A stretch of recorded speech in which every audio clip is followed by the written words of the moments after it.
Hi friends, welcome to Jeno, Jemica Tasty Samayal. இன்னைக்கு நம்ம வந்து பாசி பயிறு குழம்பு தான் வந்து பார்க்க போகிறோம். அதை எப்படி செய்கிறதுன்னு பார்க்கலாம் வாங்க. அதுக்கு வந்து அடுப்பில் வந்து ஒரு கடாயில் வந்து ஒரு கப் பாசி பயிரை வந்து ஆட் பண்ணிக்கோங்க. பாசி பயிறுங்கிறது வந்து பச்சை பயிறு. இதை வந்து ட்ரை ரோஸ்ட்டாக வந்து வறுத்து எடுக்கணும். நம்ம வந்து எண்ணெய் எதுவுமே ஊற்ற வேண்டாம், ட்ரை ரோஸ்ட்டாக தான் வந்து வறுக்க போகிறோம். இது வாசனை வர வரையும் வந்து வறுத்துக்கலாம். நல்லா கை விடாமே வந்து வறுத்துக்கு எடுத்துக்கோங்க. அடுப்பை வந்து லோ ஃப்ளேம்லேயே வந்து வச்சுக்கோங்க.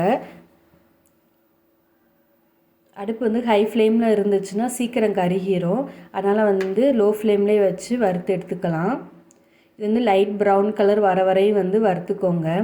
இப்போ நல்லா வந்து வாசனை வர ஆரம்பிக்குது.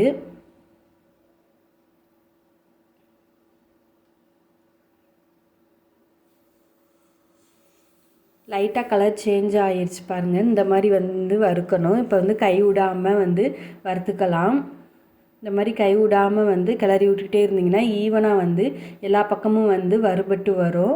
பாருங்கள், இந்த மாதிரி லைட் ப்ரௌனாக வந்து வறுபடணும். இந்த மாதிரி வந்ததுக்கப்புறம் நம்ம இதை வந்து ஆஃப் பண்ணிடலாம். ஆஃப் பண்ணிவிட்டு இதை ஒரு 2 தடவை வாஷ் பண்ணிவிட்டு குக்கரில் வந்து ஆட் பண்ணிக்கலாம். பாருங்கள், நான் இன்றைக்கி வந்து 2 தடவை வாஷ் பண்ணிவிட்டு குக்கரில் ஆட் பண்ணிவிட்டேன். இப்போ இதில் வந்து ஒரு 1/4 டீஸ்பூன் வந்து மஞ்சத்தூள் வந்து ஆட் பண்ணிக்கலாம்.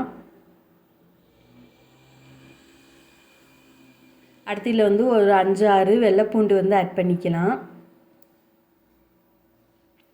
அடுத்து ஒரு 3 பச்சை மிளகா, உங்களுக்கு எவ்வளோ காரம் வேணுமோ அதுக்கேற்ற மாதிரி பச்சை மிளகா ஆட் பண்ணிக்கோங்க. அடுத்து ஒரு தக்காளியை வந்து குட்டி குட்டியாக கட் பண்ணி அதை இதில் வந்து ஆட் பண்ணிவிட்டு இது மூழ்கிற அளவு தண்ணி ஊற்றிட்டு குக்கரை மூடி ஒரு 3 விசில் வச்சு எடுத்துக்கலாம்.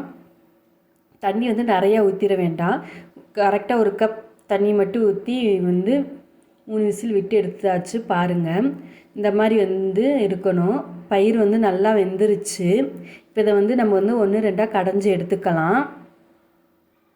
இதில் வந்து நம்ம உப்பு போடாமல் தான் வேக வச்சு வச்சுருக்கோம். உப்பு போட்டோம்னா பயிர் வந்து வேகாது. அதனால் உப்பு போடாமல் தான் வேக வச்சு பாருங்கள் 1-2 வந்து கடைஞ்சி எடுத்துட்டோம். இது வந்து ரொம்ப நைஸாக வந்து கடைஞ்சிடாதீங்க, மத்து வச்சு ஒரு 2 தடவை மட்டும் கடைஞ்சிக்கோங்க. அடுத்து இதை தாளிச்சிக்கலாம்.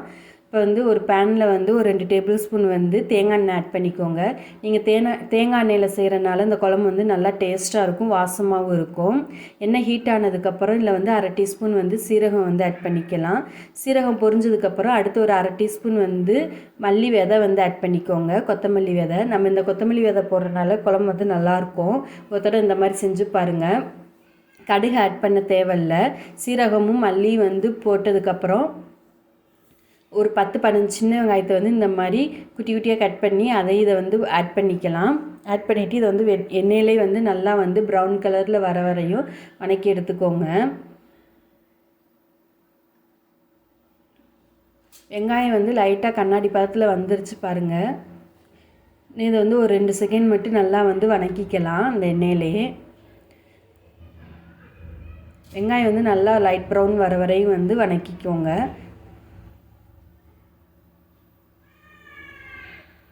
நீங்கள் இதில் வேணும்னா ஒரு 1/2 டீஸ்பூன் வந்து பெருங்காயத்தூள் வந்து கூட ஆட் பண்ணிக்கலாம். இப்போ பாருங்கள், வெங்காயம் வந்து நல்லா வந்து வதங்கிருச்சு, லைட் ப்ரௌன் கலர்லேயே வந்துருச்சு. இப்போ நம்ம வந்து கடைஞ்சி வச்சுருக்க அந்த பாசி பயிரை வந்து இதில் வந்து ஆட் பண்ணிக்கலாம்.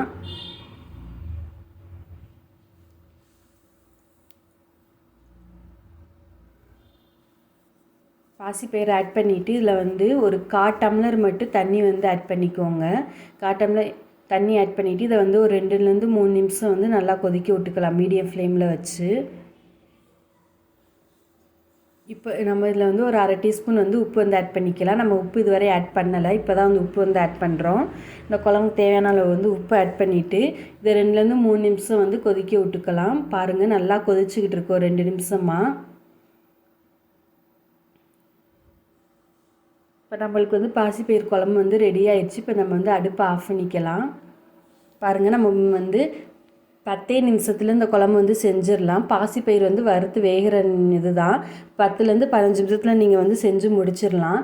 கண்டிப்பாக இந்த மாதிரி பாசிப்பயிறு குழம்பு வந்து செஞ்சு உங்கள் குழந்தைங்களுக்கு கொடுங்க, நல்லா விரும்பி சாப்பிடுவாங்க. வாரத்துக்கு ஒரு தடவை இதை மாதிரி செஞ்சு கொடுங்க. இப்போ தான் எங்கள் சேனலை ஃபஸ்ட் டைம் பார்க்குறீங்க அப்படின்னா ஜெனோ ஜெமிகா டேஸ்டி சமையலை வந்து சப்ஸ்கிரைப் பண்ணிக்கோங்க. லைக் பண்ணுங்கள், ஷேர் பண்ணுங்கள், கமெண்ட் பண்ணுங்கள்.